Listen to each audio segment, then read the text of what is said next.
welcome back to another episode of That's Why We're Here podcast. As you can see, I have a guest on today's show, my friend and wellness warrior and superfood extraordinaire, Mr. Eddie Green. Hello. So we're here today to just talk about, his journey and dive into how spirituality and health kind of intersect and what the healing journey looks like from another perspective. So you're not just hearing me talk. You're getting some more perspective on this show. So without further ado, let's jump in. So I've heard from you before that you've experienced some spiritual awakenings, and your stories were really interesting. And I would love to dive deeper into, what that all looked and felt like from your perspective. So yeah, I guess so spirituality, that's like a huge word. Where did that really start for you? Like what does that mean to you? And kind of where did you first tap into that? Yeah, firstly, thanks for having me. Yeah. And, I think about that night by the campfire, or by the fire at Scuba's, and talking about that. And this is like a different setting to talk about it in, Sure. It's cool. Yeah. But so firstly, what I want to say is, spiritual awakening, those words and what they mean to me. Firstly, I think that a spiritual awakening is, it's an ongoing thing, Mm-hmm. right? Maybe a certain thing happens in a person's life at one point where they have a quote unquote awakening, but from that point it's like a continuation. So for me, when I think back to an awakening, I guess I would have to firstly go to some of my upbringing. Yes, definitely. That's where everything comes from. Yeah. For sure. So how were you raised? Like, did you have like a religious influence or anything like that in your life? Yeah. I was raised by a Lutheran in a Lutheran household, and my father would later become a missionary Baptist deacon. So heavy Jesus influence. Heavy big man up in the sky influence, and I'll elaborate on that in a second. But,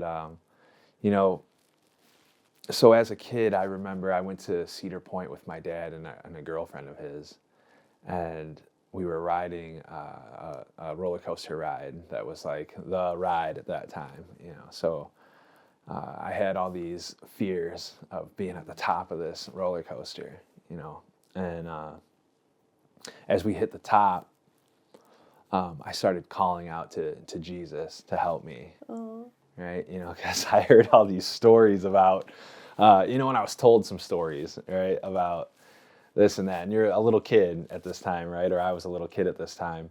And, about people flying out of the roller coaster and whatnot, right? So I had these fears.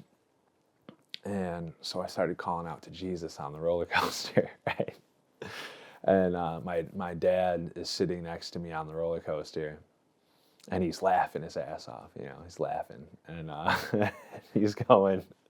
he goes, "Well, son, at least you're calling out to the right one, And I think at that point in my life, what happened there was that I felt a connection with my father through what were his beliefs, and what were the beliefs that maybe that I learned, or some kind of programming, and I'm not, this isn't some, oh, you guys did this to me kind of thing. Right. But I think they were working the best with what they had, and as I think we all do. But anyway, so that was when I first was like, okay, I called out to the right one. My dad said I was calling out right, and I got an attaboy for it, Yeah. and it worked for me. But I will say this, from that point, and I'm going to kind of fast forward a little bit. I was maybe, I don't know, 10 years old then, 11 years old. And when I, grew up in a broken home, grew up with my grandparents. My father and mother were struggling with addictions and alcoholism. And so naturally, as a child, I had resentment inside of me I had resentment towards, everything and everybody. Yeah. I had resentment towards God, this God that, gives us all a deck of cards to have and play, right? And I thought that I was missing some pretty important cards, and thought that the deck was stacked against me, and why would you do this to me, God? So and I was mad at my grandparents for stepping in and saving my butt from being adopted, and whatever it was, right? I was just mad because things weren't going the way that little Eddie thought that they should go. Fast forward a little bit through that, school was not appealing to me at a young age. About 6th grade, I checked out mentally from school as far as curriculum goes.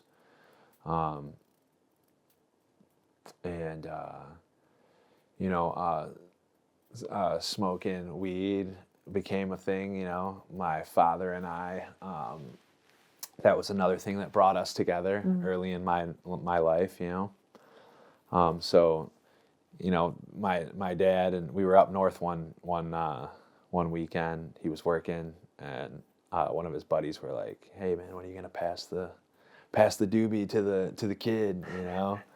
And I was like sitting there at the campfire, like, "Oh, okay," And I ended up getting it passed to me, and here's another moment where I was getting an attaboy. I was joining the club, Right. Yep. So, this is how I'm formulating my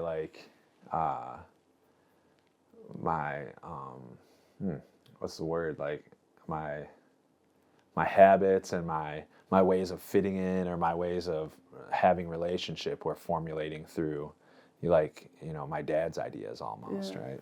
Also like a sense of belonging too, right? Yeah. Yep. And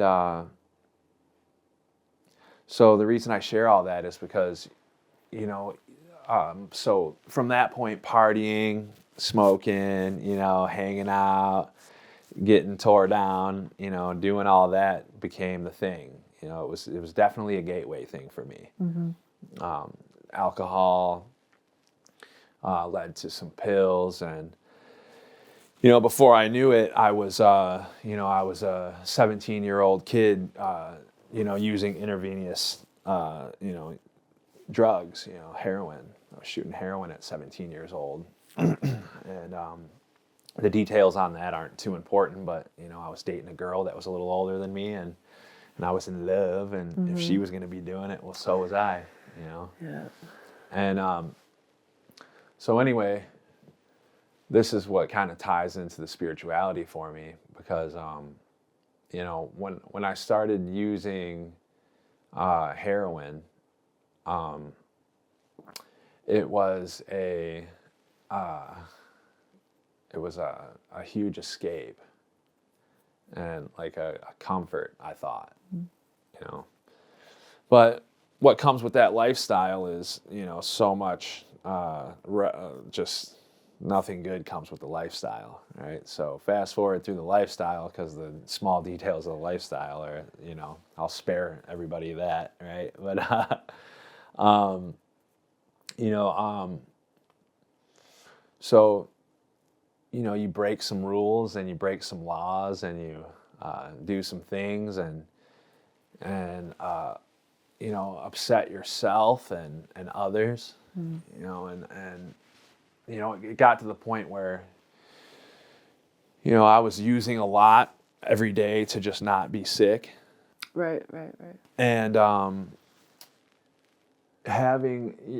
what happened was, as I came to what we call, what a lot of people who have experienced addiction and or not, some people experience spiritual bankruptcy without drugs, So that was the beginning of my spiritual journey, really, my awakening, right, was spiritual bankruptcy. Yeah, right? totally. That makes so much sense, actually. Yeah. So to feel so far from God or disconnected from God and love and, anything in that space, it's tough stuff, And, I vividly remember walking, past the bathroom at the place that I lived, if that's what you want to call it, right? And seeing myself in the mirror and just being like, I hate you, like really hating myself, or thinking I did. And, throwing two birds at myself in the mirror, wanting to hurt myself, wanting to overdose, all that stuff. So that's wanting to give a visual on the spiritual bankruptcy for me. Yeah, totally. So, you have, like, I had some jolts of reality, right? Like, okay, like, when's enough, and how am I going to stop doing this? So you give it some honest effort, and at least for me, it was honest effort, but then you get sick and you don't make it too far, and before you say, give me what I need to get to not be sick anymore. Yeah. So anyway, it came down to this, I was like, all right, well, I got a warrant for my arrest and I got a little bit of jail time to serve, so if I just get locked in a cage, where I can't get out, that might work for me, so I went and turned myself in and, long story short, got to go sit in jail for a while. And I'm like, at that time, I'm, from 17 to I think I was like 23 when I turned myself in, so I had a nice little run of, in and out of the dope, getting more into it, and then finally getting sick of it, But, so go to jail. Jail's never fun. But the food isn't good. Don't go. Don't go. Food isn't good. That's the only reason you shouldn't go. But they don't have anything organic in there, by the way. But so I go to jail, and I'm sitting in there, and get in a fight. I'm just gonna cut to the chase here. There's a bunch of. We can go as deep or as however much you want to describe. I'm here for it. Yeah. So I'm a 23-year-old kid, right? And there's a bunch of other kids in there that think that they're this or that or gang this and whatever that, right? And I'm in there dealing with myself now. Because now I don't have any dope to put on my feelings, put on the magnitude of my reality at this point, Truly. So there's just a bunch of young men up in there playing cards, and everybody thinks they're hard, So I ended up getting in a fight with a couple guys, and got locked in maximum security on 23-hour lockdown, in a little tiny cell. Do you have a window? No. Nope. Damn. No. You go to max, and when you go to max, the intention, right? I think, I'm not a guard or a warden or whatever, but the intention is to kind of get in here, I think. That makes so much. Yeah, sensory deprivation, right? Yeah. Totally. So when you first go to maximum security, in our local jail around here. You go into what they call I went into the horseshoe for 23 hours, and that's where you get a door and you get a window about that big to look out of. But now the only other people that you're really looking at, right, is a bunch of people in jail, right? Like just painting a picture, right? Yeah. So, I'm in a 6 by 9 cell, toilet, bed, yourself, your actions, your repercussions, your past, right? And no mindful practice in life yet, right? No, nothing, right? So I get moved out of that cell after 2 days, right? Walking back and forth, push-ups, trying to keep myself out of here. Yeah. And not meeting the mark, but I'm hard, but I'm hard. I can make it through. I can, yeah. Just gotta push through it, right? Yeah, so, but that's the whole reason, right, behind, why people are fighting in there, and don't get me wrong, I got in that fight because I was sitting there missing my daughter, and this dude started saying something about my daughter because he wanted to poke, and, we all wanted to fight, so we fought, But, so now I get moved up to MO6, and get locked up with some real upstanding citizens, A guy to the right of me was on trial for murdering a little girl, bashing her skull in with a helmet, right? Wow. Yeah, and the dude to the left of me was, something else, but just, you're not in the best company. Yeah, right. I mean, they're people. Yeah. But Yeah. and so anyway, I won't go into too many details about what happened up there, but I will go into the detail about the spiritual awakening because this is where it gets juicy, right? But so I'm in there, 23-hour lockdown. You get 1 hour out to go take a shower. I walk up and down the hallway for a second. I'm in there, and it was by day, I'm going to fast forward to day 3, I think I was in there. It's kind of all a blur. But, I came to a realization, right? I heard it was in my mind, I think it was the first time that I took these down, my fists, And, I could hear my grandmother's voice saying, "You're going to be just like your mom and your dad. And you're going to sit in jail. And you're going to, And I was like, she was right. She was right. And so I think what happened there for me was this was the first time I was sitting with myself and starting to get honest, so it wasn't too long after that, I was like, okay, and then I was sitting on my bunk and I said,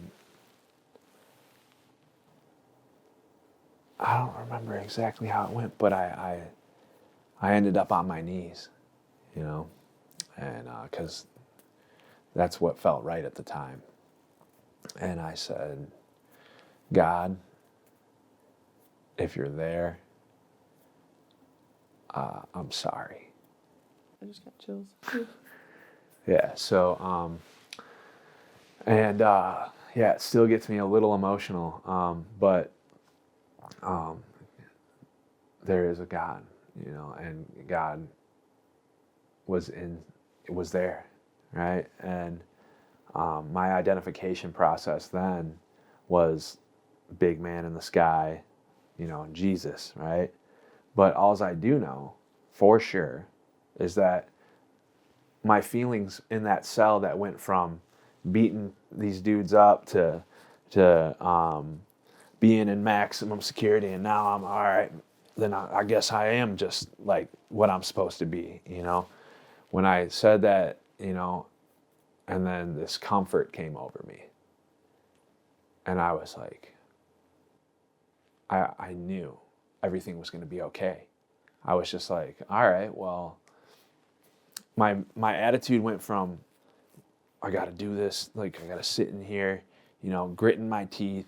Every day is hard, you know, like, to, well, I did what I did, and I'm going to do what I must now to make it right, you know. So, and at that time I was like, and God just basically told me, didn't say, Eddie, everything's going to be okay, but like put this overwhelming sense of like comfort and security inside of me, you know. So I was like, got on the phone, I called my grandma, and you know, when you're somebody who goes to jail and uses drugs in your life, you know, people, they stop answering the phone. They, you know, yeah. So, you know, I called my grandma, and, you know, she's expecting, hey, can I borrow some money to get out of jail, or can you put this on, you know, and I just wanted to tell her at that time, I was like, you know, I'm going to make this right, you know, and I'm going to change. So she was like, well, it sounds good, Eddie, you know, but yeah, I hope to see that, you know. And so, you know, that was my first spiritual awakening. Or I think that was my spiritual awakening, you know. Yeah, it's like the surrender, you know. And like, I feel like when we open ourselves to surrender, like the love pours through. When we have these walls up, it's like, it's really hard to feel that, you know. Yeah. So I think that's, yeah. I mean, oftentimes I've like, when I talk to anybody in general or hear stories, and even for me, oftentimes it's like we have to hit a rock bottom. Ideally, I wish it wasn't like that, but it is sometimes, you know, and when we have no other, like we're grasping for, you know, ways to get through the moments and stuff, but when we have nothing left, it's like, okay, last resort. God, are you there? You know? And yeah, I mean, it's interesting because, you know, it was probably like, God was probably revealing itself in different ways, but you just probably weren't in the space where you were willing to see it, you know? Yeah. And so by that point, you were like open, and he was like, yo, I'm here. Feel it. Yeah. Yeah. So that's beautiful. What a journey. Yeah, keep going. I'm here to listen. Yeah. So from there, and in like hindsight now, where my life is now, I can see it through a different lens, of like, I am the creator of my reality, and all the things, the way that I perceive things and what I do with them once they're in here, is everything, right? Because, you know, I'm gonna say like buzzwords, right? You know, but you know, manifesting, right? Or you know, you look at like Zig Ziglar, like, and like dudes like that, like to like, there's so many names I could say of like these people that say, hey, your thoughts are your reality, your thoughts are your reality. And like, if you would have talked to me like when I was in that cell, you know, about 5 minutes before that awakening, you know, I would have been like, seriously, you know, like, get out of here, dude. Yeah. You know, life sucks, you know, and shitty stuff happens all the time. But yeah, you know what? Shitty stuff does happen. But, you know, you can have something shitty happen, and, you know, you can handle it way differently. know? Yeah. And, you know, now in my perspective, like I think about the voices when I hear them say, you're gonna be this, or you're gonna be that, or you can't do this, or you can't do that. I understand now the importance of like dissolving that like a lie. Is that like your inner self-talk, or is it like kind of coming from memories or voices of other people that have maybe said that to you in the past, or is it more like coming from yourself? Yeah, I think it's both. Yeah. I think it's programming, and I think it comes from generations. You know, I think it comes from the generations of my family. You know, It's real shit. yeah, and God bless them. You know, I love them all. You know, and I do.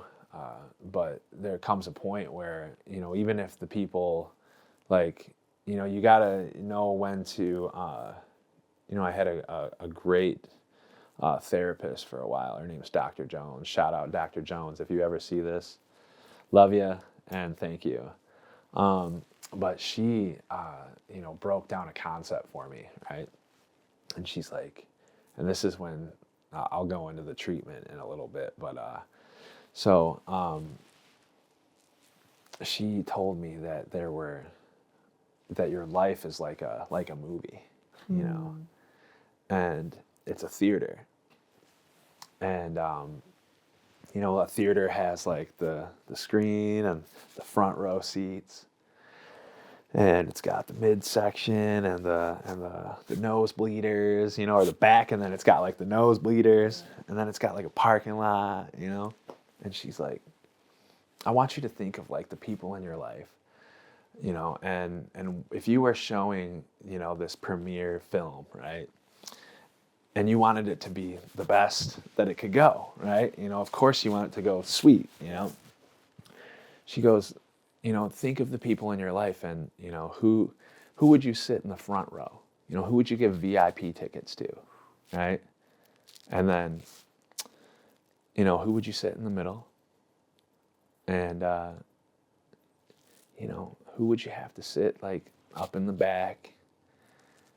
And then think of those people, like, that you got to put them, like, in the nosebleeds, because they're those people that just, like, for some reason, like, as much as you might love them or wish this or wish that, they're the people that are going to be like throwing popcorn and talking too loud, you know, and not being respectful of what's going on, right?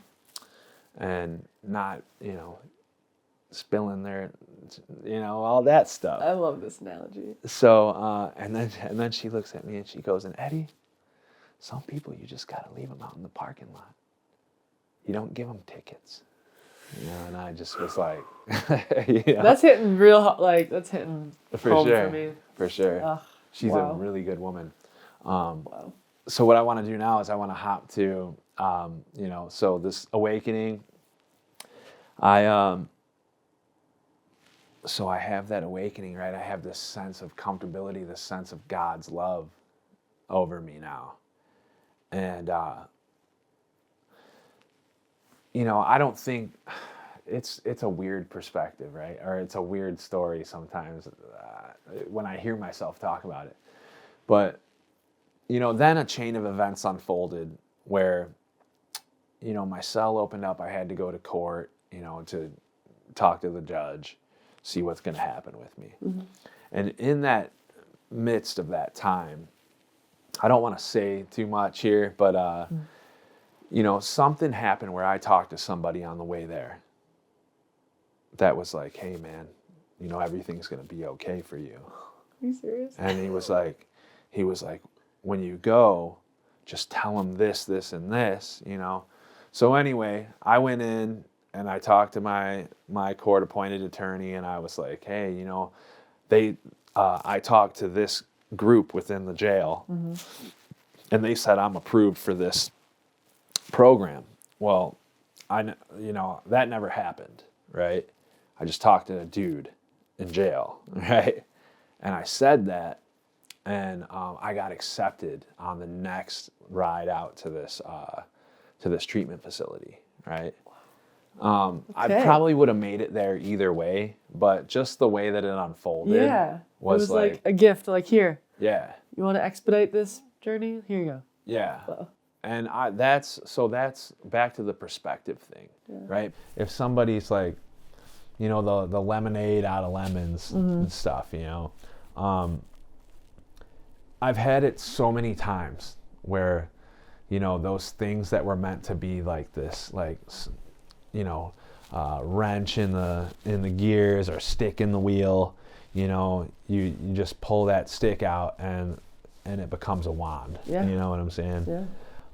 So yeah, I ride out to this facility, this long-term treatment facility, 90-day, right? So it's like it's kind of like what some would call like a level 1 prison, right? You get to watch TV and do didactics and learn how to be a good kid, you know, or a good old boy, you know. But anyway, and you know, back to the same aspect. You know, there's people in there that aren't trying to get better. There's people that are trying to get better, and you know, the percentage of people that get better in addiction is, you know, the numbers aren't that great, right? So what I'm getting at is, you know, the lifestyle is still there, you know. But anyway, so I get in there and I had that awakening, you know. So I'm riding real high on this new found faith, right? And like this newly found sense of it's going to be okay, you know. That probably became like a mantra, something to hold on to through all of that, And it's just so wild to be sitting here and see this eagle right here, you know, because, so I'm in this facility and I'm having, you know, I'm going through it, you know, and then I meet these guys that become my buddies, you know. There's an old drug dealer in there with me that I did some terrible stuff. You know, we had some mishap happen, and I'm in there like dealing with this. You know, it's just this whole thing. You know, and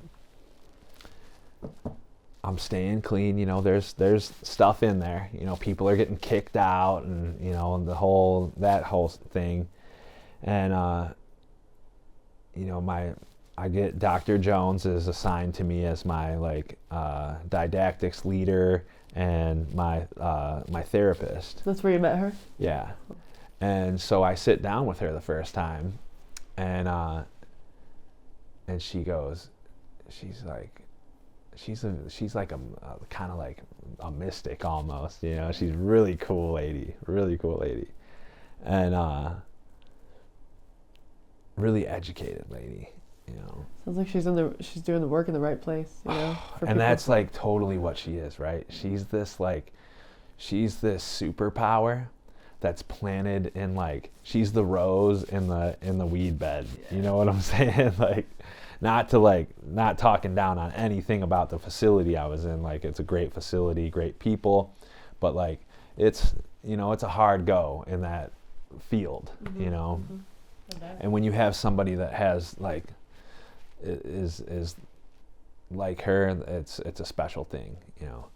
But so anyway, she's sitting in there, and you know, I'm sure she said this to others, but it's the truth, you know. She goes, you know, Eddie, if you're in my group, it's for a reason, you know. Ooh, all these little synchronicities, all these like, ooh, I love it. Yeah. It's So getting good. yeah, so you know, we would sit in her office, and you know, this is what I mean by she's just like over above and beyond, you know. There would be times where she'd call me into her office, and you know, it was a thing like, you know, hey, how's it going? You know, how are things going? Are you on the right track? How you feeling? What's your plan when you get out? You know, we're making you a success plan here, you know. Are you being mindful of how you're feeling? You know, what's going on? And man, we would sit in her office, for hours. And I'm talking like, I would look at the clock and she would like excuse me from bunking down, you know, like going to bed, bunk down time. And I'd be in there like late, you know, and we'd be talking about God and concepts and like, and just get lost in this newness of spirituality for me, but her like being in her practice for so long, and she was such a such a lady in the way that like she was never pressing her like beliefs on me, or she would just let me roll with what I thought, you know, and then be like, well, maybe not, you know, maybe this way, you know, and anyway, so, you know, then in and this is like, you know, it's all my story and it's all my learning experience. But like when I was in there, I started reading this book by one of these mega preachers, right? You know, really popular preacher guy from Texas. And Joel Osteen? yeah, yeah. Now I never heard of the guy, right? Yeah. You know, all I knew was I was locked up in this facility, and I got this new found like, yeah, let's explore it, right? Yeah. Open to everything, yeah. And I'm not knocking the guy still, Yeah, right I'm not now, you judging. know. But anyway, I mean, yeah, I am knocking organized religion, completely organized religion. I'm knocking you, but anyway, you know, so I start reading this book, and it's called it was called I Declare. And it was 31 promises to speak over your, or like 31 or 33, 31 I think it was, 31 promises to speak over your life in Jesus' name, right? And as I look back though, I see why it worked, you know, for me. But so what I'm doing is now I'm waking up every day early to set an intention. I wouldn't have said it like that then, but what I'm doing is I'm sitting down, I'm reading a reading that is talking about how I can do it, and you know, it's this motivational reading, you know, that's got some small bit of scripture in it, and a reflection, and then you write, I declare this, and this over my life. In Jesus' name, amen. And you write it.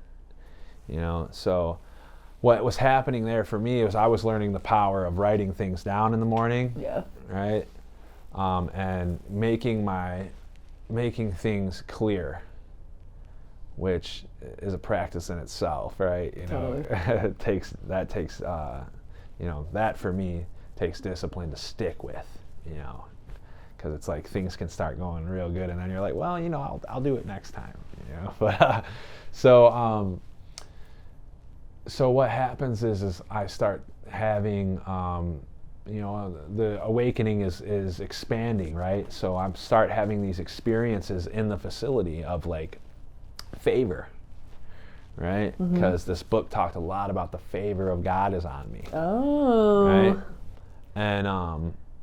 And it is, right? But so things would just like, and this is the wording that is used, and the things will move out of my way, and this and that, right? You know, so, and I'm writing it, and it's happening. Yeah. Right. Undeniably so for me, where I'm like, every day was a holy whoa, you know, and wow, I can't believe this is happening, you know, and so much so that I started to like expect it, right? And what I want to touch on now is that the like the eagle thing, right? So I started having this dream that that I was flying. I don't know if I think I was an eagle. I'm pretty sure. Maybe I was just in the eagle, but I was flying over this water, and I'm coming down, and I'm just zooming like a badass, you know. And I just swoop down, and I can see vividly. I'm going over the water, and I can see the water passing by so fast, you know. Oof, I can imagine it now. Yeah, and I'm just like having this kick-ass dream, you know. And there was they called him Vader. I forget his first name, but anyway, he was like the president or something of the facility, right? And he would come in once in a while and say what's up to everybody, do a speech, you know, and tell us, you know, some good tools to use for living a good life, you know, and all that, such and such, right? But anyway, I felt drawn to this man, and I think the feeling was mutual because, well, I know it was because you know, after one of the meetings that we had with him and I ended up in the hallway. You know, everybody, it's like time to lock down, right? And he was like, me and him are having a conversation, and they, all right, everybody, and I'm like, okay, gotta go, and he's like, no, he's like, stay, talk, nice. You know, and that was awesome of him to do that, you know, and because we got to share with each other. So I started telling him about this awakening I'm having. I was like, it's undeniable. Like you're in the middle of it at that point, right? Yeah, yeah. And I go, and I keep having this dream. And he goes, okay. And I tell him about the dream, and he goes, wait a minute, what? And I go, yeah, man, I have this. And he goes, I have that dream too. Get the fuck out of here. What? So I'm like, what, dude? Don't say that to me right now. What does this mean? Yeah. And he goes, man, I have that dream too. Like a reoccurring dream, like just like that, you know?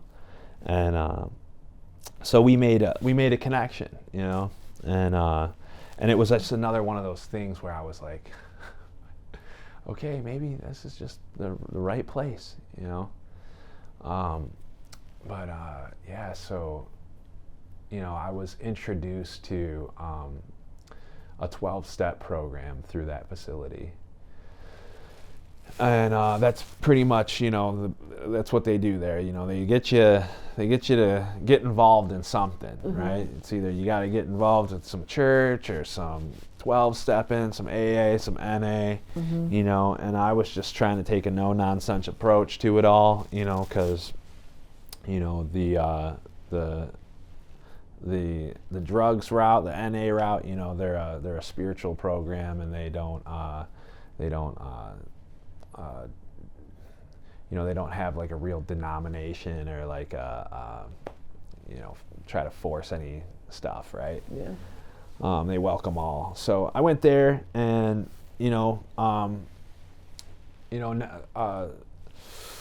had a bunch of buddies that were going, and a lot of people dropped off, and a lot of people died, and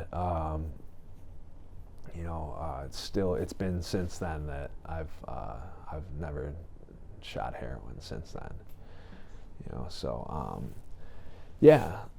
That's an accomplishment. Yeah. I could say. So yeah, that it's part of the awakening as well for me. You know, but it's not like I'm not minimizing it, but you know, I'm removed from it. You know, there's some people that are going to hear me say this, and they're going to be like, fuck that guy, you know, like, that is not right. But, you know, when I'm removed from something, I'm removed from something, you know. If I'm truly removed from something, then it's removed, yeah. You know. So I haven't been back down that road. you know. But It's beautiful. yeah. It's like cutting an energetic cord, you know. Like, I do not welcome this in my life anymore. Yeah.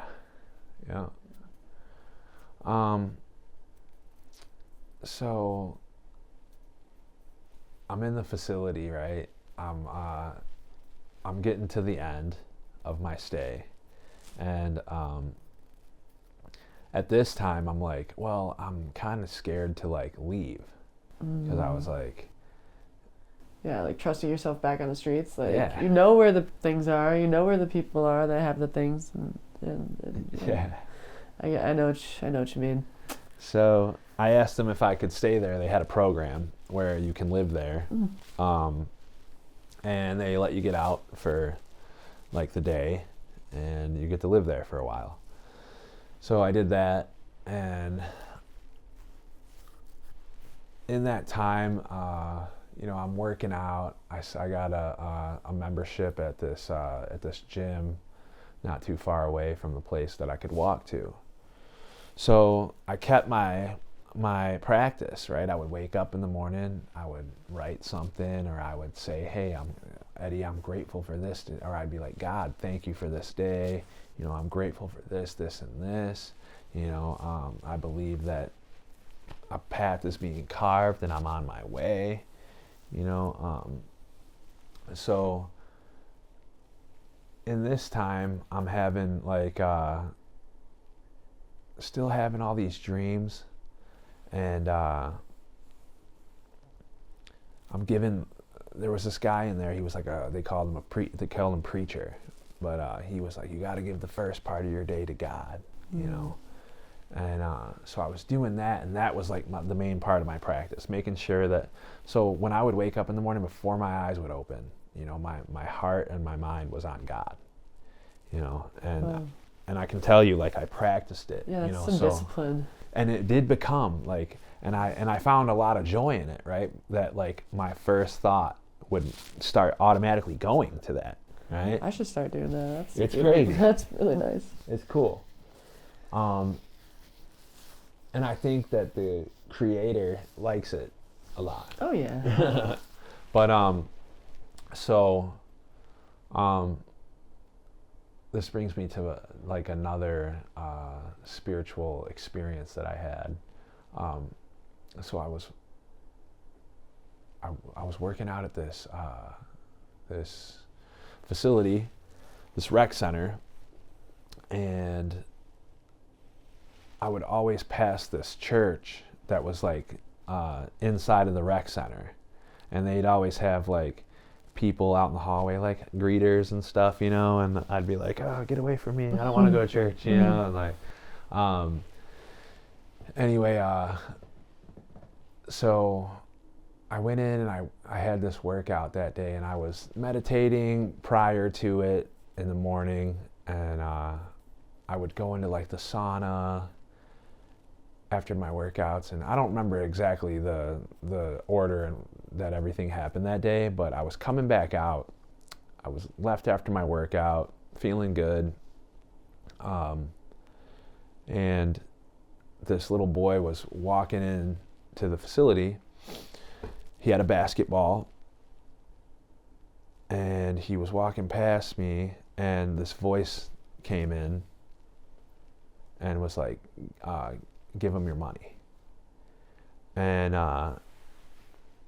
I didn't have like a bunch of money. I was living in a rehab facility, so like really every dollar of mine was kind of like,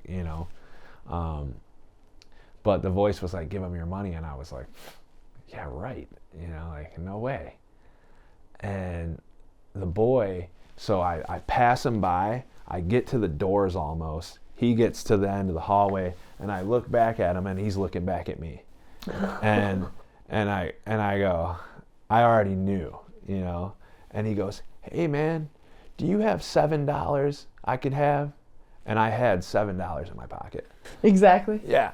Yep. That's crazy. And I mean, for me, it was a huge thing. For some, maybe that's like a small thing. But I heard that voice, and I was like, so anyway, he asked for it, and I was like, yeah, man, you can have it, like, And I gave him the $7, and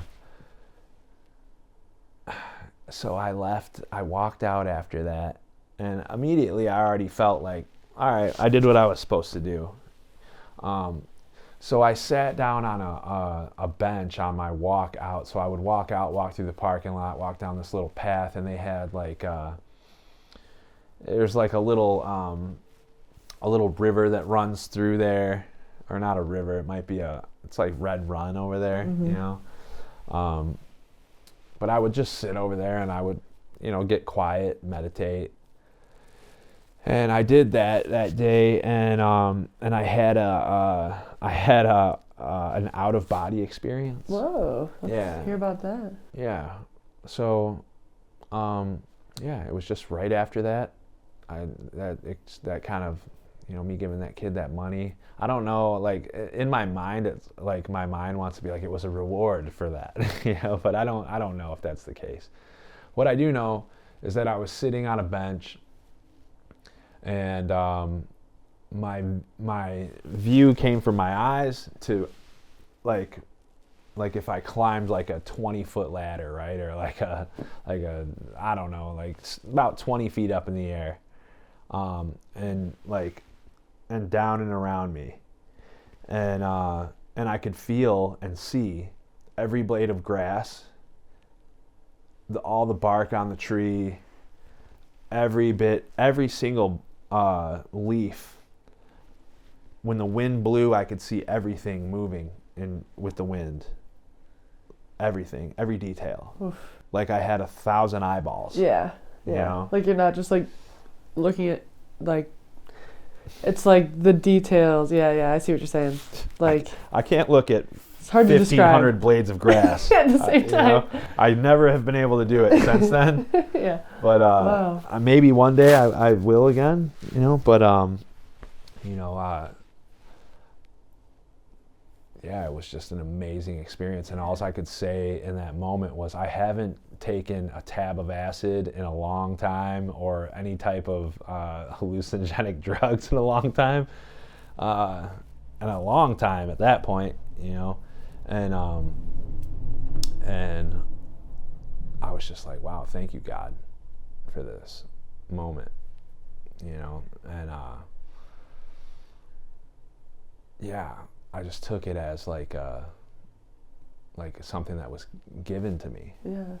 What did you feel in that moment of like to me, that if I were experiencing that would probably feel like very connected to like nature and all things. But like, what did that? I guess how did you perceive that? Like I perceived it with like the same like love that I felt in that cell, right? Mm-hmm. Like I felt that in that moment again, like massive love. Yeah, no, that makes sense then. It was a gift. Yeah, I think so. Maybe it doesn't have to be anything more than just like, this is the experience, Yeah, that's beautiful. Yeah, so back to the dreams in that facility. I was having dreams that I was fighting in a ring, and there were lights, and I was like, wow, dude, I'm gonna, you know what, man, because at that point I had been in more street fights than I have hairs on my head probably, but I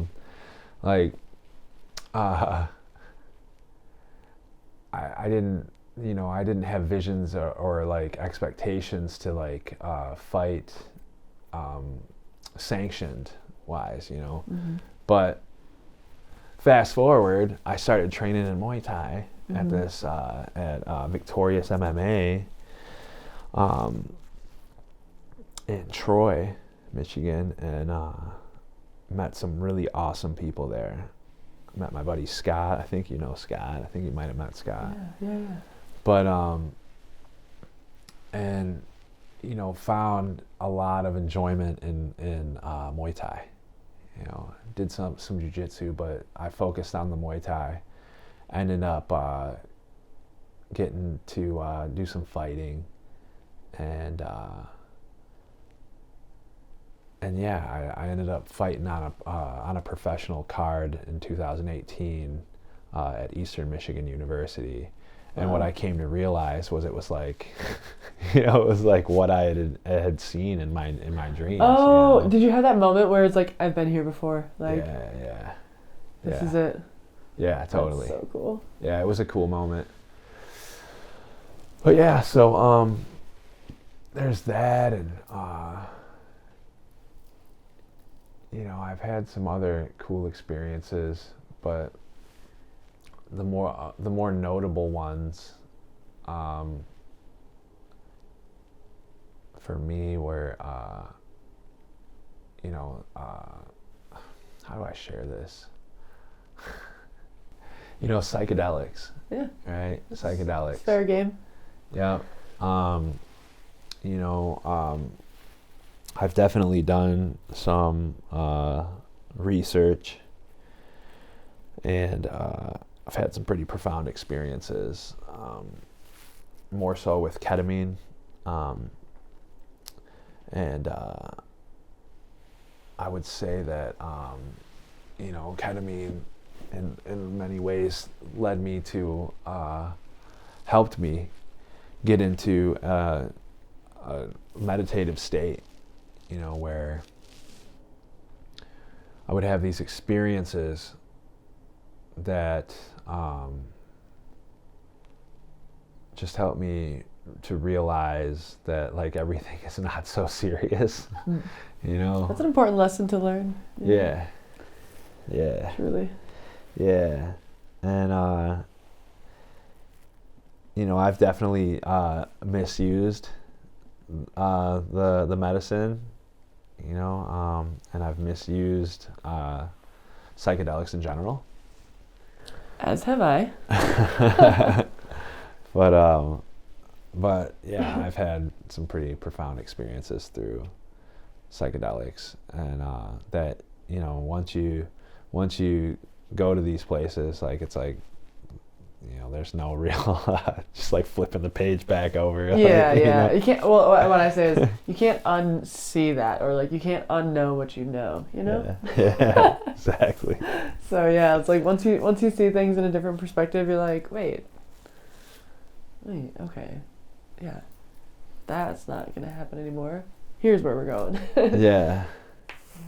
Yeah. So through ketamine, I had an experience where I ended up in some in a situation through it, but I had a great learning experience. That's what matters. Yeah. So it was another experience where like I had the overwhelming love of God come over me, right? But to a different magnitude.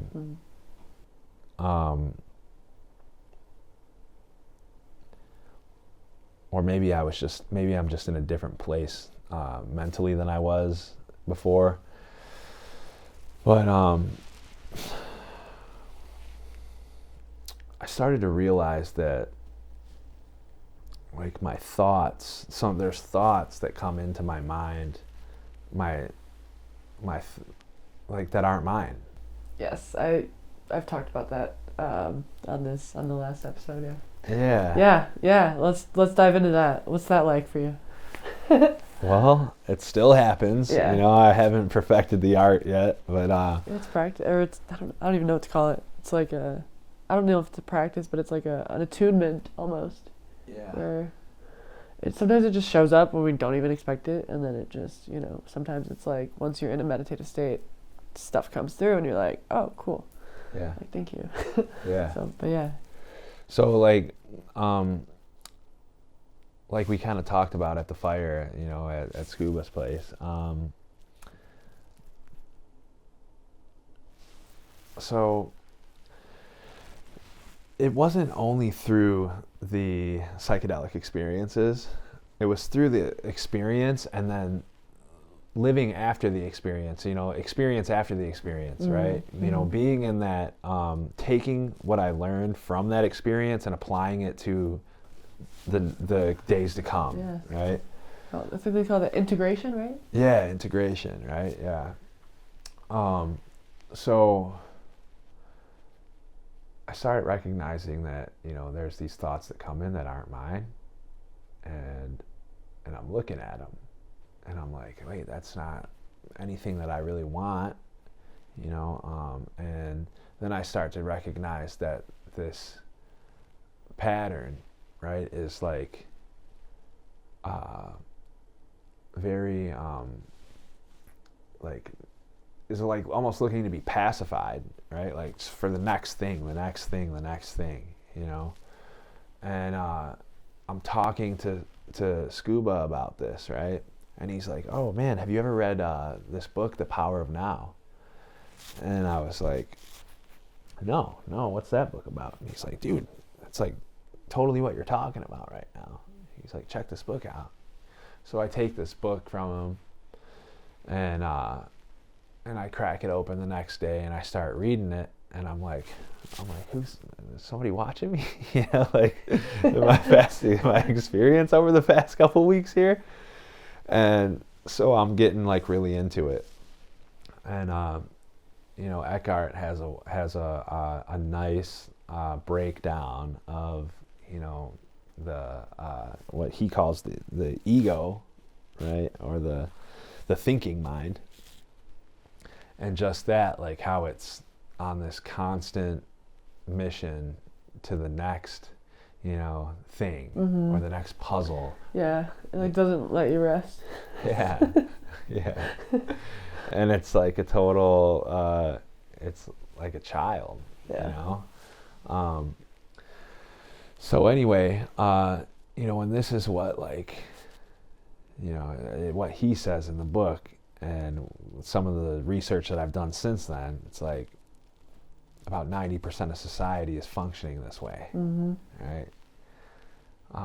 So now you make the observation on yourself, right? And on top of this, right? So this is just on the synchronicity tip, right? So I get the book from Scuba, then I go to this meditation like 3 days later, right? And this guy shares, and he's sharing some mindful stuff, right? That's really like hitting me right in my heart, and he's sitting there talking about how this is gonna go right over a lot of people's heads right now, and like I was really digging it because like he was telling the truth, because like there were people sitting in the room that were like looking at him like, "Who's this dumbass?" But I was like, "Dude, this guy's spitting there," And so anyway,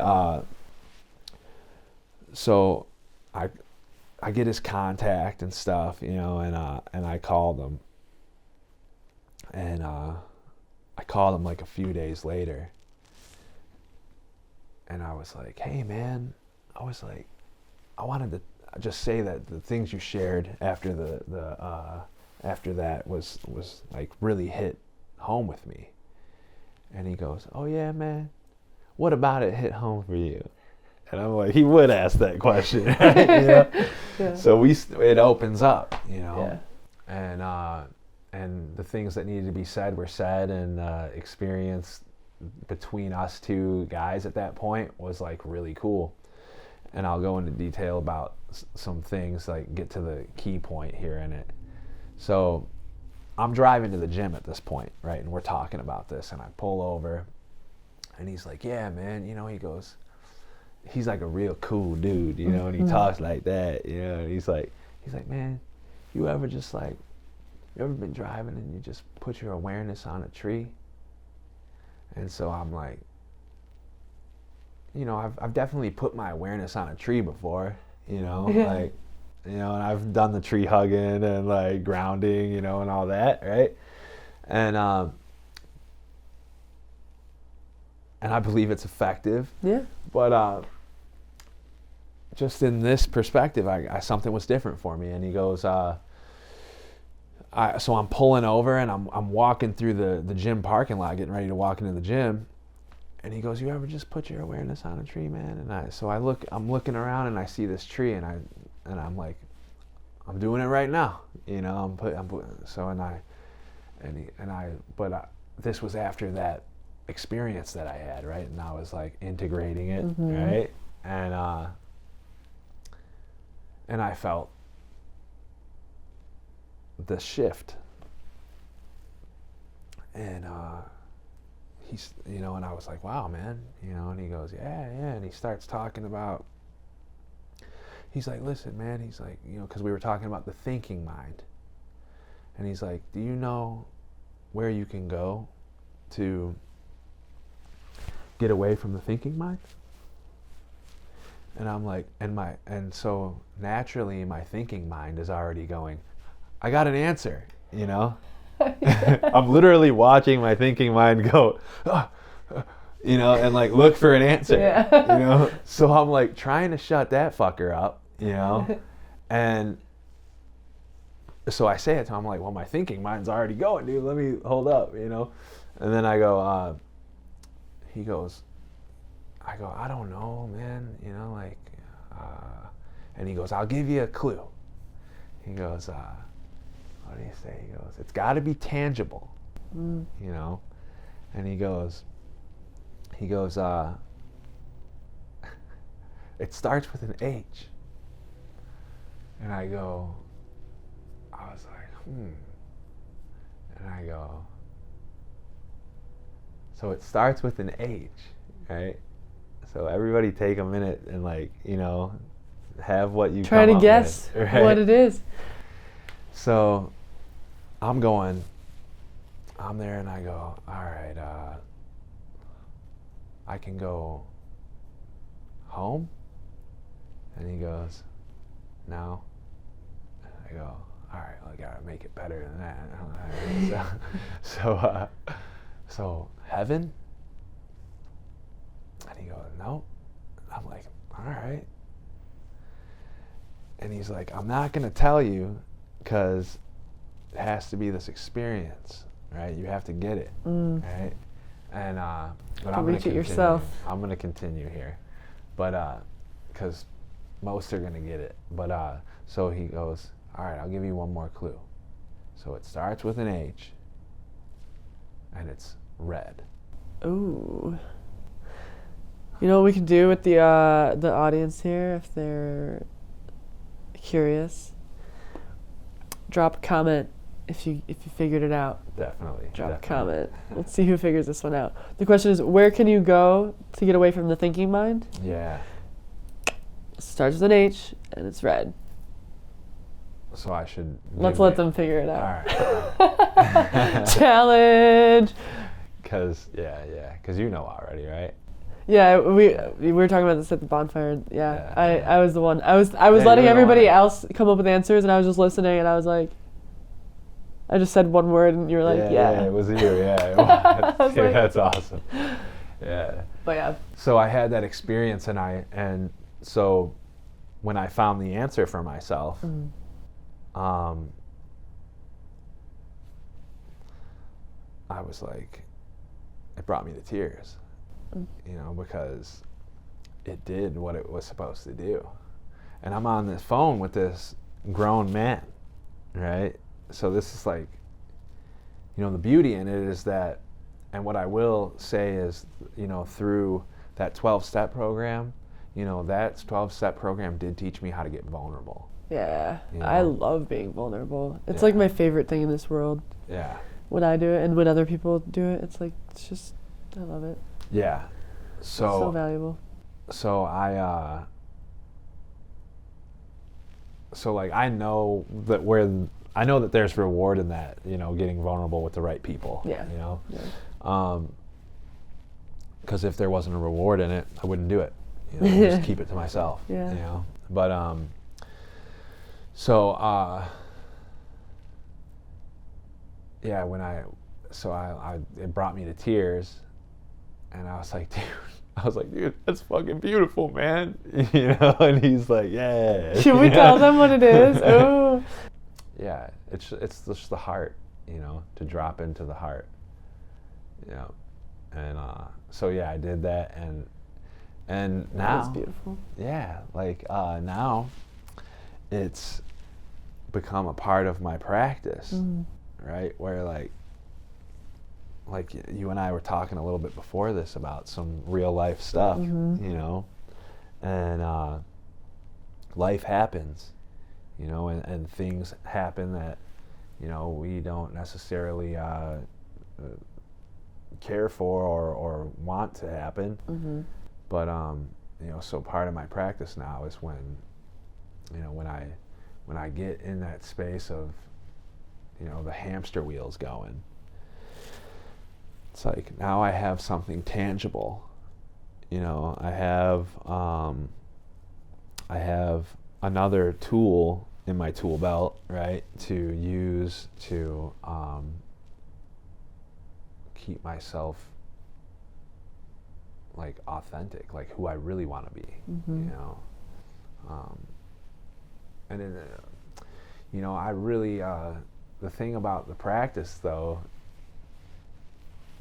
my buddy Thomas P, he always says, man, he's like, you know, the thing about a practice is it's practice. Exactly. Practice makes practice. Not perfect. Yeah. And something I've been something that's been really communicated through me to others is, and you know, from God to me, is like, it's not about perfection, it's about authenticity. You know, people aren't looking for, you know, perfection. We kind of have this like, I don't know where it comes from, this drive to be perfect in every way, but it's not really like, yeah, it's if it's covering up who we really are, then it's just getting in the way of our true path, you know. So Right. yeah, it's about authenticity for sure, and that comes from the heart. No, you know. I think you know, the heart is and like something that people pass over with a minimum of concern sometimes. Yeah. Like you know, the heart is sending out a signal all the time, whether, you know, we want to think that's what's happening or not, you know. So, and what I mean by that is, you know, I think that's what you were touching on, is like intention. You know, I got to check my intentions because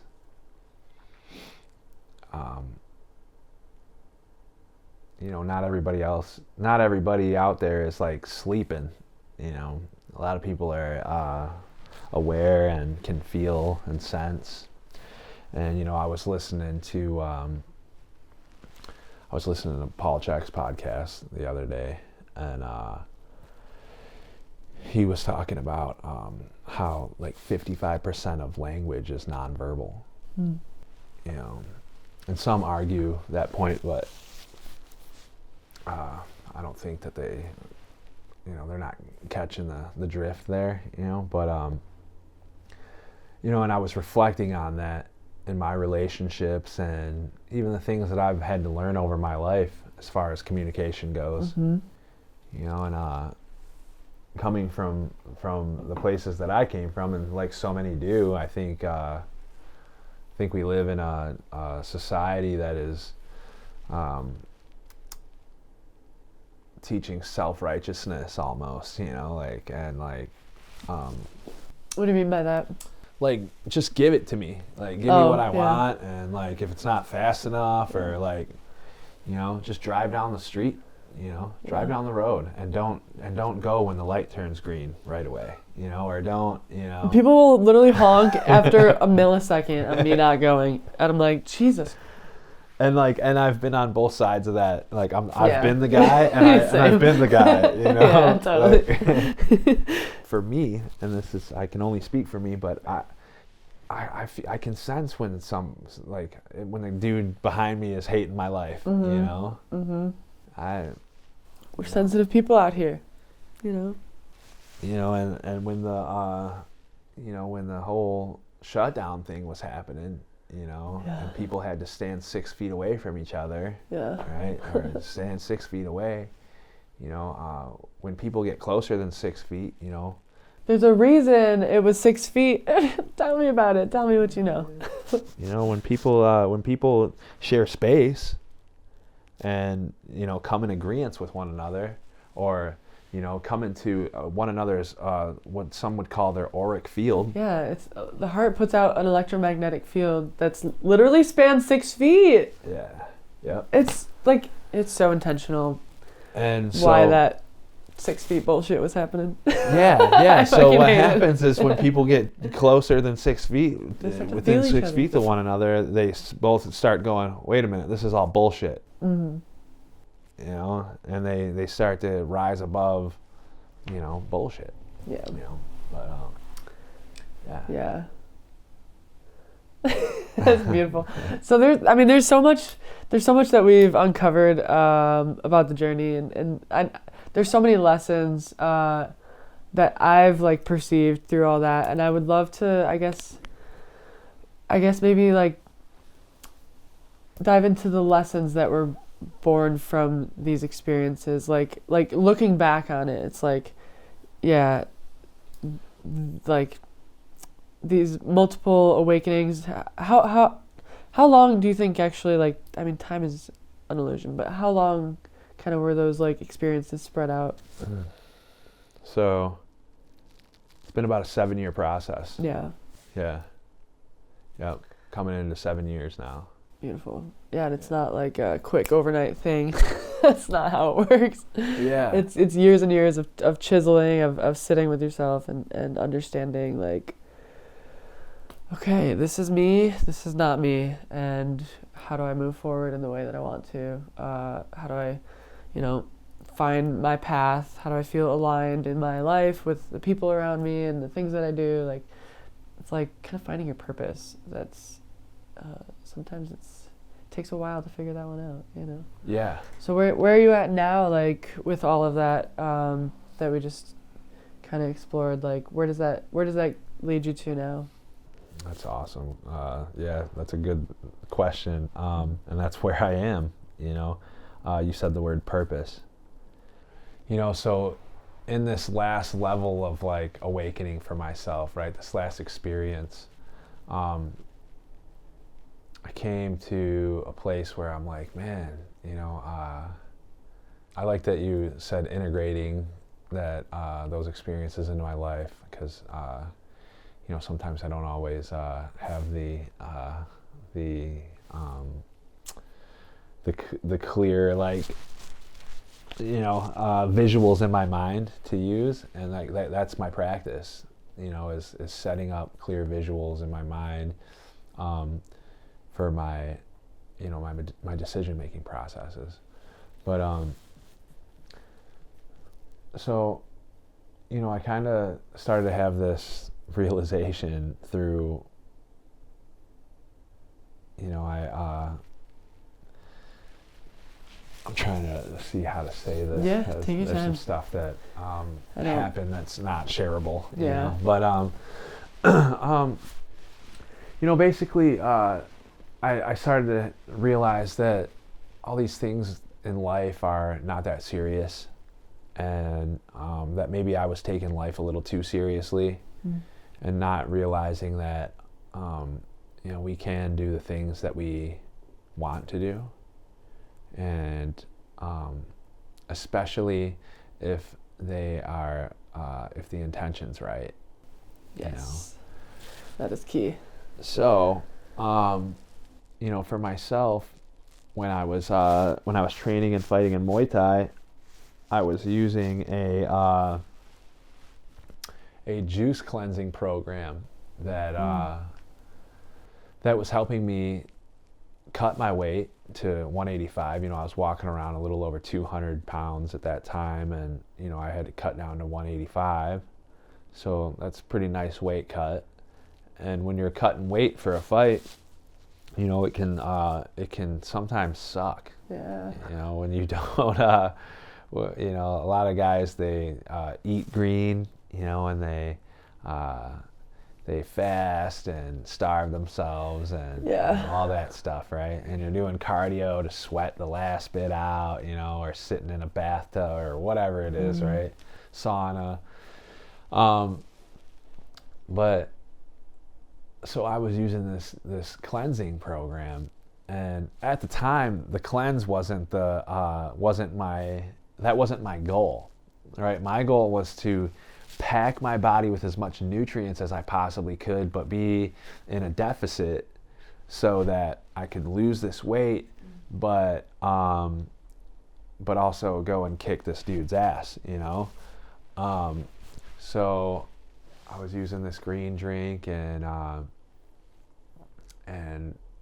these products that I found this guy on Instagram, and he's well known now. I'm not going to do a name drop, but he's a badass. You know, I found this dude. He was doing breath work on the beach with this comedian that I was following at the time. Mm-hmm. And they're like, come on, do breath work with us, you know? And I totally left this out of my spiritual, like, awakening part. But these guys tricked me into breath work. You know? Yeah. Yeah, they were like, come on, we're gonna get high off of our own supply, is what they said. Sounds good. They were like, this shit gets you high, man. And I was like, bet, dude, yeah. Let's do it. You know? And so I did my first breath of fire. Mm. And I was like, whoa, first off, yeah, it gets you high, you know. Secondly, but it's like a different high, you know. And anyway, so that cracked open a whole world into breath work. And yeah, I mean, the breath is the spirit, so that's a big door to open, yeah, for sure. Yeah. Then I start doing Wim Hof, and I'll just skim through this quickly because I know we already did the spirituality part, but yeah, it's all connected, you know. We can bring it back anytime. All right. So I did Wim Hof method. Do Wim Hof method. Yeah. Do Wim Hof method. I'll put the link in the description. Yeah. So now at that time, I had been out of that facility. I was living with my grandmother, and bless her soul, she sounds like a sweetheart. Yeah, she is. So I start doing this Wim Hof method, right? And I remember the first time I did it, I was laying down in my bedroom on the floor. Did 30 breaths in the mouth, belly, chest, head, and let it go. And then you do a retention. Mm-hmm. I did 3 rounds of that. And one of those like experiences happened, you know? Yeah. Where first off, I could feel like my adrenal glands right down here. They were like pulsating. And then I felt my chakras. Right? And at that point in my life, I knew nothing about chakras, right? Or anything to do with like anything like that, right? And at that point, you know, it was like sacrilegious, right? You know, like my dad's like, that's the devil, right? You know? Like, yeah, I know what you mean. But okay, so anyway, so this happens, and this is happening, and I sit up after, and I go, holy shit, and I just go. That was when I was like, everything is a lie. You know, everything is a lie. You know, yeah. I can see like the nuclear bomb visual going on. That's when I like was like, whoa. Yeah. Wait a minute. We've been lied to. Yeah. So, yeah. And then. But so wait, I want to dive into this moment for a second. So like when you felt the activation, like what did that feel? Like let's not just brush that over. Let's dive in. It was just for me at that time, I felt like I had unlocked a superpower. Did you know what it like? Did you think at the moment it was like, this might be my chakras opening, or was it just like a body sensation? Or well, like I knew it because I could feel it in the palms of my hands. I could feel it all the way up, you know, the 7, right, and then I could feel it in my adrenal glands. There's other ones too that I'm not even. Yeah, we have like I'm not hip 12 to. or 13. Yeah, but and the sensation was all the way through my body as well, and like the auric field, right? You know. So that was the experience, right? So after I had that experience, I was like, well, this is real. So this just became everyday thing for me, you know. So at that point, I become obsessed with Wim Hof method, right? I'm going to the store buying bags of ice, throwing them in my grandma's bathtub, and I'm taking ice baths now. Oh, I'm still nervous. I don't do that.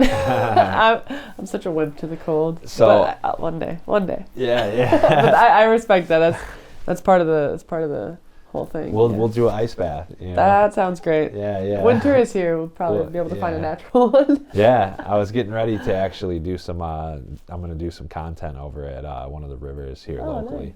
But yes. So that's happening, right? And my grandma's like, "What are you doing? You're crazy," you know. And my family's just like, "What is all that?" You know. And mind you, this is like 7 years ago. You know, this was before. I mean, not before anybody was doing it, right? But like people weren't doing this shit, you know, like, and you know, more recently over the past like 4 to 5 years has like ice baths become like, totally, you know. Totally. But which is great. Yeah. But yeah. So the point there is though is that, you know, not many people had been exposed to this. So like I would go to like parties and like my buddy Scott, and I remember specifically a time we were all in downtown Detroit. I'm sitting there at this restaurant table, and I can't stop talking about breath work. Yeah. Right? Just like because it made this shift in my life,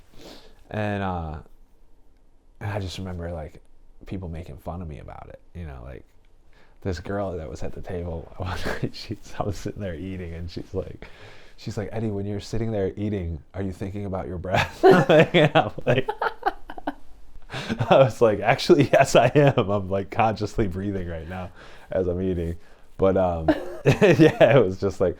Really, it was funny. That's a funny moment, a funny memory that I have. Yeah, shout out to Scott's cousin for making fun of me at that dinner. That's hilarious. But maybe you planted a seed, and you know, in that whole group's mind, you know.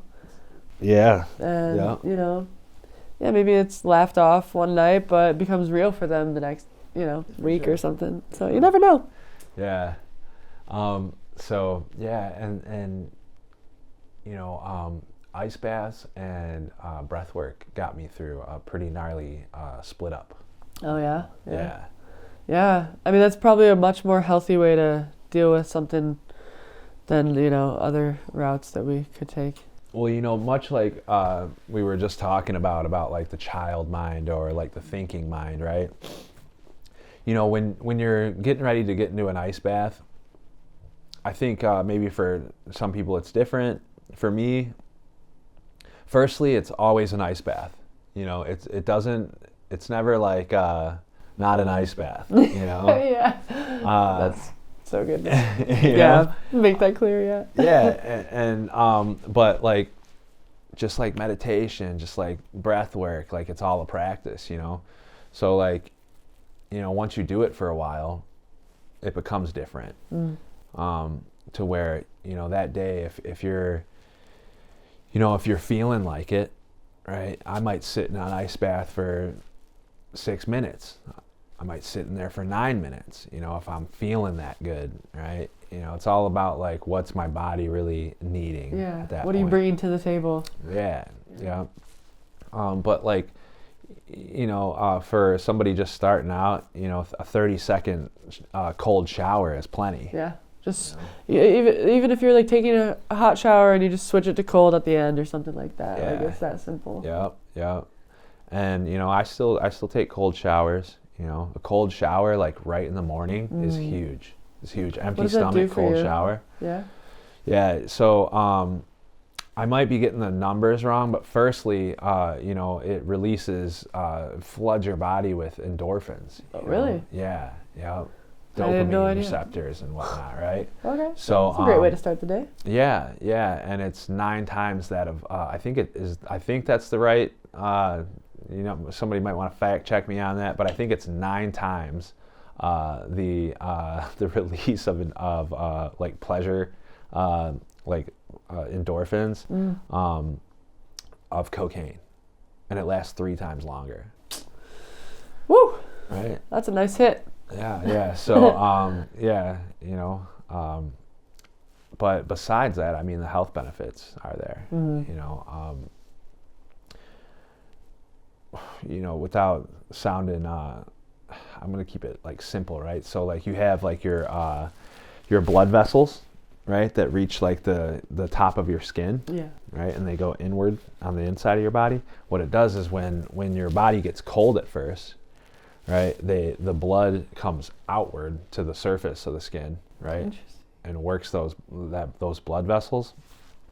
And as your body starts to get used to that temperature on the outside, it goes back inward. So it's like working the blood from the inside to the outside. Wow. Right? Yeah, it's pretty cool. What are the benefits of that? Like the fluctuation of where the blood vessels are. Just working those, right? So like you have like that's like movement within like fascia, right, and stuff like that. Yeah.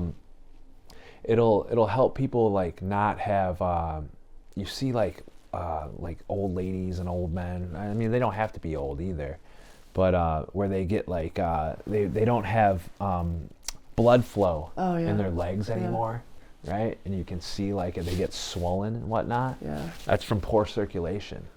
Ooh. Right. It'll help to like fight against stuff like that as well. Okay. I would highly suggest if people want to like look further into that, you can check out Wim Hof. You can check out Paul Chek when he talks about that. He gives a much clearer breakdown than I can, because he's been practicing for so long. I'll probably put some links in the description so y'all can have easy access. To what we're talking about. Big time. But yeah, so basically what I wanted to say about the cold though. Yes. Like the thinking mind that we were talking about, when you get into the water, it's almost like the child is like gasping. Yeah, like no, get me out. Yeah, exactly. And there's a point where you have to, every time, what you want to do is you want to control your breathing. Mm-hmm.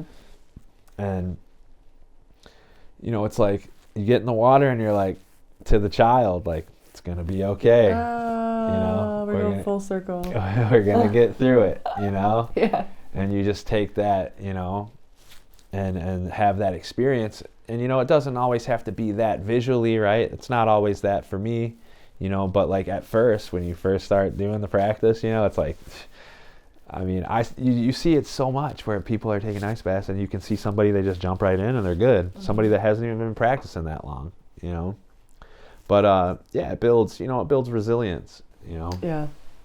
And it takes the mind and it puts the mind in that stressful situation. And you'll notice after you're in the practice for a while, when a stressful situation comes up, that your mind will be, or yourself, you might be more prone to like, this is gonna be okay. Like, ooh, that's like a whole other level. Yeah. Dealing with stressful situations. Yeah. Whoa. And it's really effective in that nature for my taming the mind. experience. Yeah. Yep. That's such a huge part of all of this. Yeah. Letting the mind take a back seat while the heart drives. Seriously. Yeah. Yeah. Yeah, and I guess we were talking about purpose, right? Yeah. Yeah.